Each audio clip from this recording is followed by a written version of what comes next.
अस्सलामु अलैकुम रहमतुल्लाहि व बरकातुहू। मैं मोहम्मद जावेद, सच की आवाज एनपीएस न्यूज। देखिए आज की ताजा खबर। Each drop more crop, neem coated urea, soil health card, MSP में खरीदी को बढ़ावा देना, कौन सा काम छोड़ा है? प्रधानमंत्री किसान सम्मान निधि, ये सब बातें हमको समझनी चाहिए, जाननी चाहिए। और मैं एक बात और कहूंगा, प्रधानमंत्री गरीब कल्याण अन्न योजना, 80 करोड़ की जनता को हम 5 किलो गेहूं या 5 किलो चावल, 1 किलो नमक दे रहे हैं।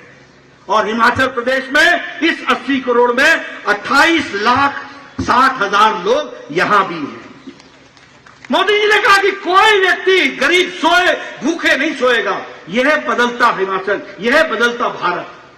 और आपको मालूम है इसका फर्क क्या पड़ा है? ये कांग्रेसी अनपढ़ भाइयों के तो समझ में नहीं आएगा, लेकिन आप जरूर समझ लो। 2014 में भारत की गरीबी 22% थी, 22%। आज भारत की गरीबी 10% से नीचे आ गई है। और आपको जानकर खुशी होगी कि वर्ल्ड बैंक की रिपोर्ट है कि भारत की अति गरीबी 1% से भी नीचे आ गई है, 1% से।